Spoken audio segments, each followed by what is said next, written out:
Sejarah Gerakan Pramuka.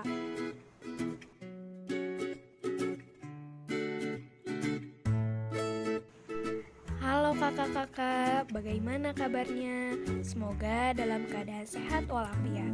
Di sini, kakak-kakak dari Racana UPI Kampus Tasikmalaya akan memaparkan mengenai sejarah Gerakan Pramuka. Simak baik-baik ya. Mari kita belajar bersama-sama. Kakak-kakak semua, jika kita mempelajari sejarah tentang kepramukaan di dunia, tentunya kita tidak akan lepas dari riwayat hidup siapa? Ya, betul, Bapak Lord Robert Baden-Powell of Gimble, atau biasa kita sebut sebagai Bapak Baden-Powell. Nah, Baden-Powell ini lahir pada tanggal 22 Februari tahun 1957 dengan nama Robert Stephenson Smith.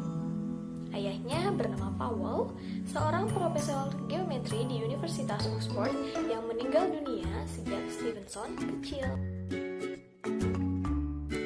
Pengalaman Baden-Powell yang berpengaruh terhadap gerakan kepramukaan atau kegiatan kepramukaan ini sangat banyak dan menarik. Pengalaman ini ditulis dalam buku yang berjudul Aids to Scouting yang merupakan petunjuk bagi tentara muda Inggris agar dapat melaksanakan tugas penyelidik dengan baik. Adik-adik, kumpulan tulisan atau buku dari Baden-Powell yang berjudul Scouting for Boys itu tersebar ke seluruh negeri Inggris, bahkan ke negara-negara lain, sehingga mengakibatkan berdirilah berbagai organisasi kepanduan lainnya di berbagai negara. Seiring berdirinya organisasi Boy Scout yang hanya beranggotakan anak laki-laki, maka berdirilah organisasi Girl Scout yang diperuntukkan untuk anak perempuan yang didirikan oleh Baden-Powell dibantu oleh adiknya bernama Agnes. Kemudian organisasi itu diteruskan oleh istri Baden-Powell bernama Olive Santa Claire. Nah, adik-adik, pada tahun 1916, Baden-Powell kembali mendirikan organisasi kepanduan.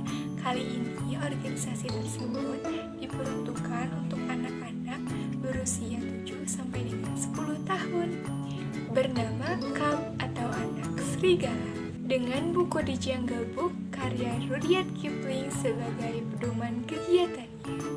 Buku tersebut bercerita tentang seorang anak bernama Mowgli yang hidup di hutan dan dirawat oleh induk serigala. Nah, 2 tahun kemudian, yaitu pada tahun 1918, Baden-Powell mendirikan Roper Scout yang diperuntukkan untuk pemuda yang telah berusia 17 tahun. Nah, adik-adik, berkat pengalaman-pengalamannya dalam membentuk organisasi kepanduan, pada tahun 1920 diadakanlah Jambore Internasional pertama atau World Scout Jambore, yaitu perkemahan atau pertemuan para pramuka atau pandu dari seluruh dunia di Olympia Hall, London, Inggris. Dan pada kegiatan itu pula, Robert Baden-Powell dinobatkan sebagai Bapak Pandu Dunia atau Chief Scout of the World. Nah, pada tahun 1922, Robert Baden-Powell kembali menulis buku. Kali ini berjudul Rovering to Success, yang artinya mengembara menuju bahagia.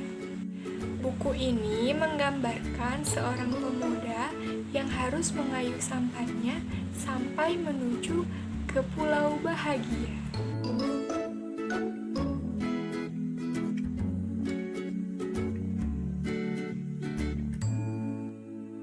Halo kakak-kakak, di sini saya akan melanjutkan materi mengenai sejarah kepramukaan pada masa Hindia Belanda.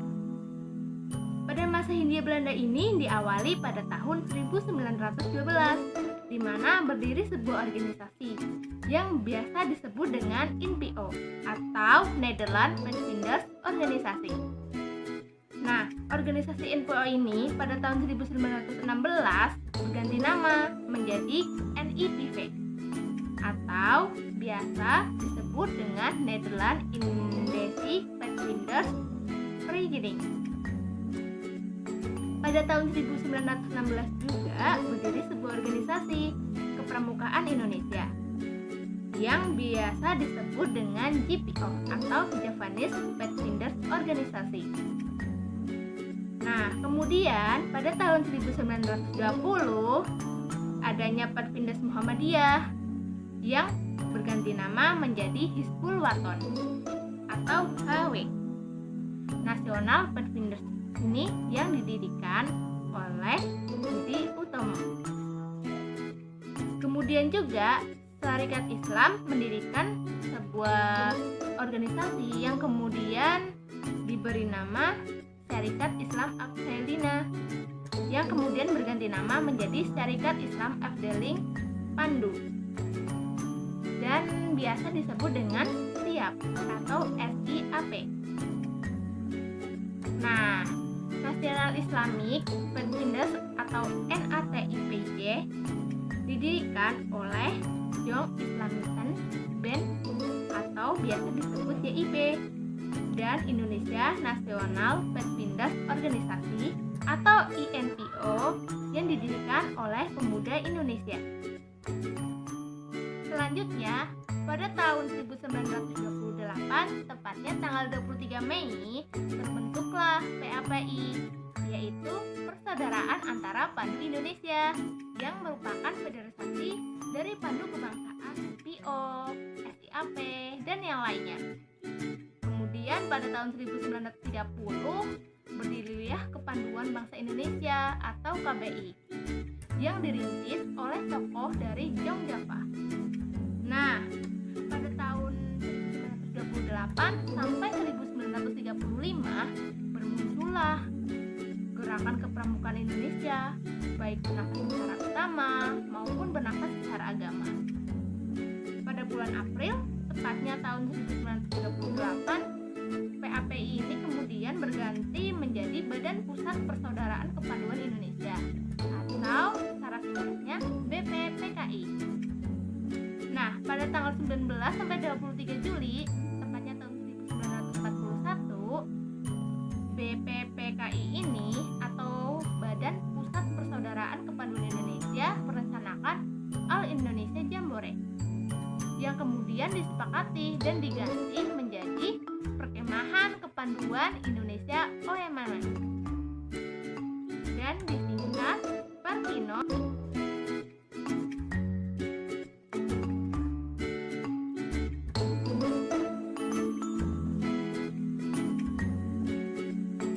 Selanjutnya yaitu pada masa bala tentara Dai Nippon. Apa sih itu Dai Nippon? Dai Nippon adalah sebutan Jepang pada waktu itu, yaitu pada Perang Dunia Kedua, di mana Jepang melakukan penyerangan dan Belanda pun meninggalkan Indonesia. Partai dan organisasi rakyat Indonesia termasuk gerakan kepramukaan yang dilarang berdiri pada waktu itu. Namun, upaya penyelenggaraan Persina II tetap dilakukan, bukan hanya itu. Semangat kepramukaan tetap menyala di dada para anggotanya.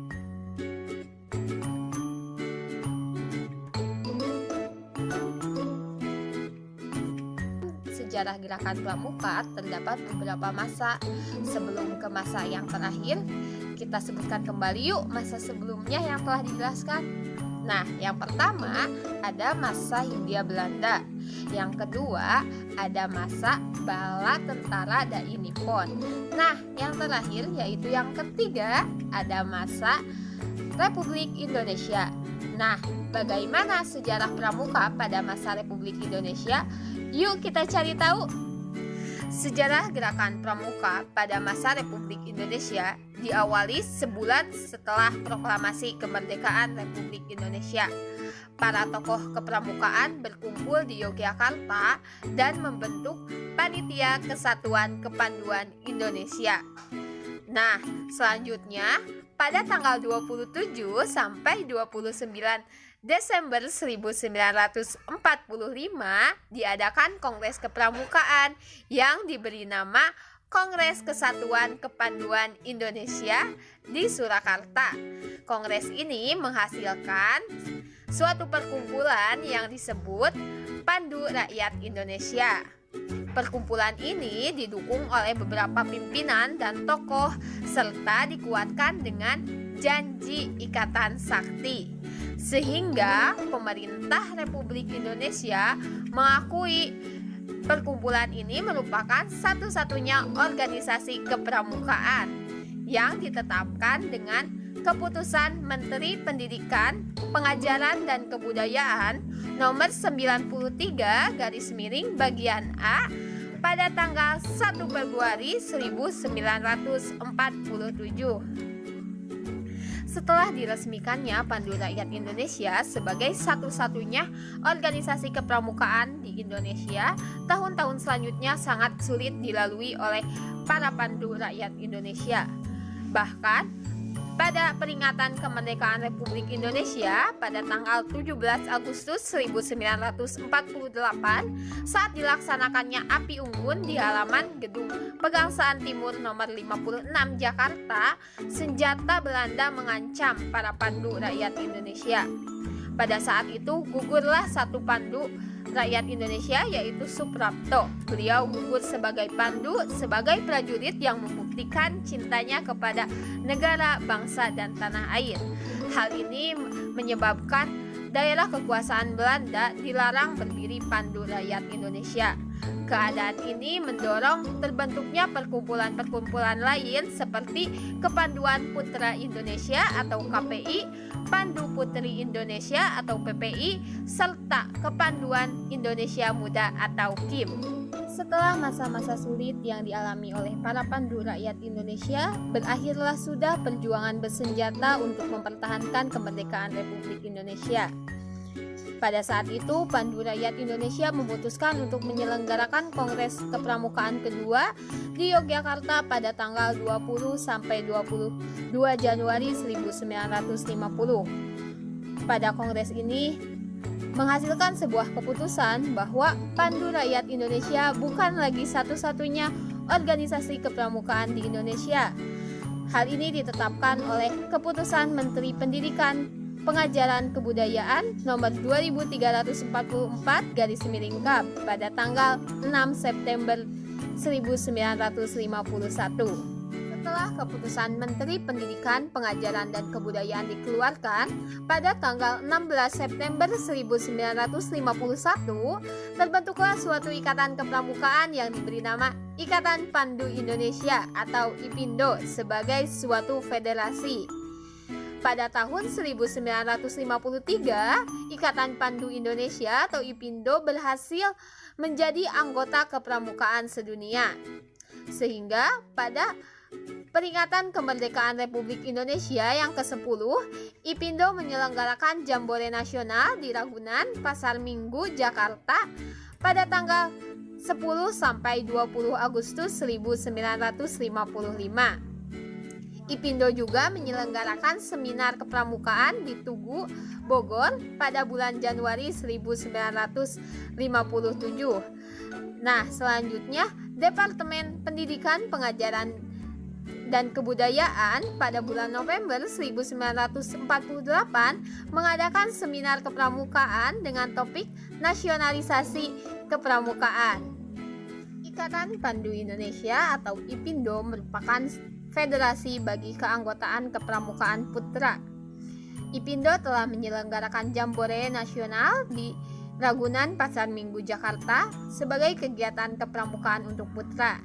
Nah, federasi keanggotaan untuk putri biasa disebut PKPI atau Perkumpulan Kepanduan Putri Indonesia.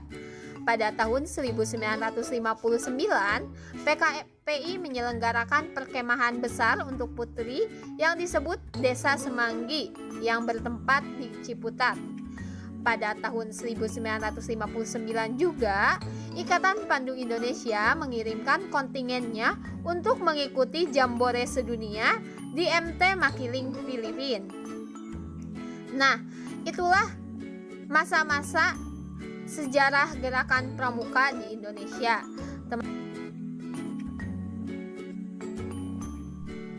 Kita sudah pada tahu ya bagaimana sejarah gerakan pramuka. Semoga apa yang kakak-kakak sampaikan dapat bermanfaat bagi kita semua. Terima kasih.